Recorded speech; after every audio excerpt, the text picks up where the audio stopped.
Welcome to the programme. First tonight, the father of teenage daughters from Cambridgeshire murdered by their mother has been talking about his unbearable pain over their deaths. David Baker said he was still haunted by the horror of the killings. His statement was read to the court as his ex-wife, Reiki Kumara Baker, was sentenced to a minimum of 33 years in jail for her horrific crimes. She stabbed 16-year-old Davina and 13-year-old Jasmine to death at her home in Stretham near Ely in 2007. Well, Rhiannon Mills is in Stretham and joins us now. Rhiannon. Well, Jonathan, this is a double murder which, in the words of the girl's father, has completely torn their family apart and robbed him of his daughters. It was in the house behind me on this quiet street in Stretham near Ely where Reiki Kumara Baker stabbed to death her two daughters, Davina and Jasmine, between 30 and 40 times. Today, she was sentenced to life for those murders, bringing some justice for her family, for the girl's family, and also some justice for those two girls who were unable to defend themselves against their mother's unimaginable anger. They were two teenage girls taken out of this world by the woman who brought them into it.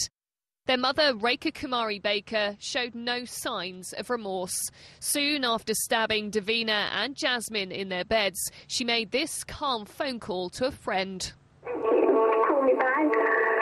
who quickly responded. This ought to be a good man. See how you're doing. I'll hopefully catch up with you later. It would lead police to this ordinary house and a brutal murder scene. Described in a statement by their father as a monstrous act, he said, "Having them taken away from me in such a brutal way and by the woman who was their mother has had an incalculable effect. I'm haunted by the horror of the events of that night and probably will remain so for a very long time."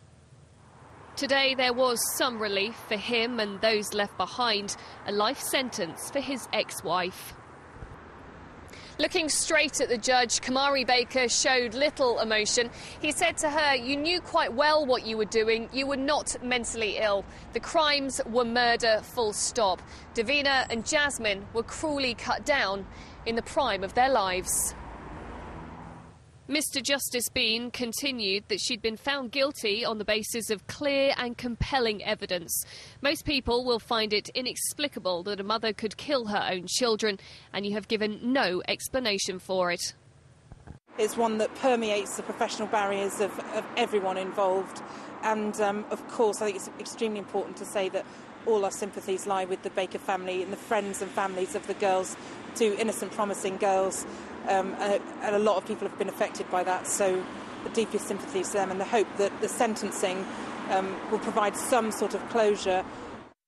Tonight, Kumara Baker starts a minimum of 33 years in prison. Only in 2040, when she's 72, will that be reviewed. The sentence places her alongside some of Britain's most notorious killers, including Myra Hindley, Ian Huntley and Rose West. A lifetime behind bars for a mother who denied her daughters the full, rich life that lay ahead of them.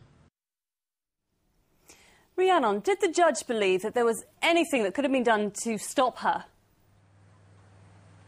Becky, so often in horrific cases like this, people look for somebody else to blame, someone in authority who maybe could have guessed that this was going to happen. But today, the judge, Mr Justice Bean, said it was solely Reiki Kumara Baker, their mother, who was to blame for the girls' murders, and that nobody else could possibly have predicted that this kind of horrific crime was going to happen. Tonight, though, as she begins her life sentence in what we're told is a single prison cell, she still hasn't said why exactly she murdered her daughters. And for her family, well, that forever may remain a mystery, although her father also said in his statement that they will continue to live in his heart forever. OK, Rhiannon, thank you for that. Now, a company director has been jailed for more than 2 years for his part in a 5-year-long food scam. One Food Limited in Daventry, which included Fortnum and Masons among its clients, falsely claimed the food it was selling was organic. In reality, in some cases, they just bought goods from the local supermarket, rebranded them as organic and added a hefty markup of their own. Here's Neil Bradford. The company was called One Food. Organic, natural, ethical. The trouble was, it was anything but. For almost 5 years, food falsely labelled as organic was sold to hundreds, if not thousands, of unsuspecting customers. The scam involving the Swaddles organic range duped some big names, even royal suppliers. Exclusive London department store Fortnum & Mason stocked the Swaddles range, and one of the country's largest organic grocery delivery companies, Abel & Cole, also used them as a supplier. The way organic food is controlled from the farm to the plate basically relies on a paper trail, and that businesses act with integrity and are honest about where their products come from. Consumers would have gone to that website thinking they were definitely getting organic food. Although some of the products packaged and processed at their Daventry headquarters were organically sourced, at one point almost half were not. They were simply repackaged and sold at a premium. As well as using both local and foreign suppliers, employees made regular trips to Daventry's 2 supermarkets to buy meat and other products that they could repackage as organic. In some cases, the markup was almost 150%. A piece of non-organic salmon, for example, bought from Waitrose for £20.52, sold for £51. And pork pies bought from a local butcher at £1.30 each sold for £2.49 when repackaged as organic. Trading Standards began investigating the company in autumn 2007. The company folded the following spring. It's estimated the fraud was worth at least £500,000.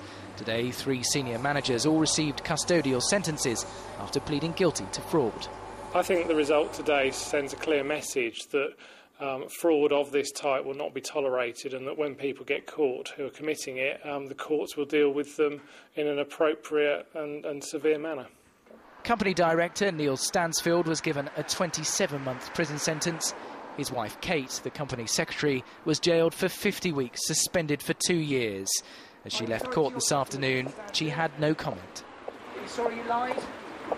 Any apologies for those you cheated? How do you feel about conning your customers? Operations manager Russell Hudson was given a 40-week prison sentence, suspended for 2 years. While it's difficult to measure how much profit was made during the scam, it's even harder to measure whether this has knocked consumer confidence in organic products. Neil Bradford, Anglia News, Northampton Crown Court.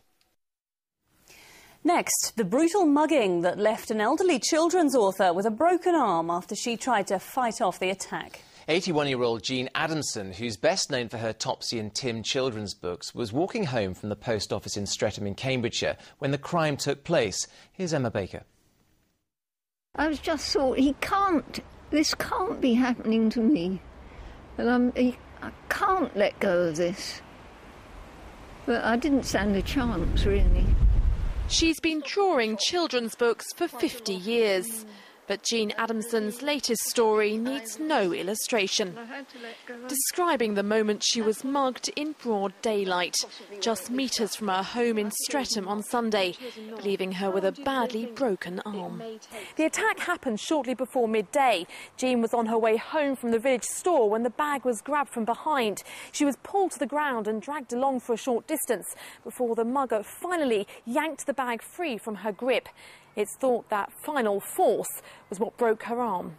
Your brain starts working very, very quickly. And you think, this is a mugging, I must remember it, I'm not going to let him get away with it. And, I must try and remember what he looks like. And then it's over. In seconds, the whole thing. It's thought the attacker was a teenage boy between 15 and 17 with a grey baseball cap. Police believe they're looking for someone local. Street robberies in Stretham and East Cambs in the Ely area are very rare, and we do have concerns that this person is out and about. We feel that it is somebody that is local to the area that's committed this crime, and we'd like to speak to him as soon as we can. Have nice rosy cheeks. Now 81 years old, Jean is best known for her famous Topsy and Tim children's books, which she first created 50 years ago with her late husband Gareth. They've since sold 25 million copies. She still spends much of her time drawing, but today doctors told her her arm may never fully recover. And this is going to have a big effect on my life to the end now. It's going to change it. Because I need both arms. for drawing. I think some young people think old people are rubbish, and they're going to be old one day. Jean knows whatever happens in the police investigation, there may be nothing that can repair the damage done to her. Emma Baker, Anglia News, Stretham near Ely.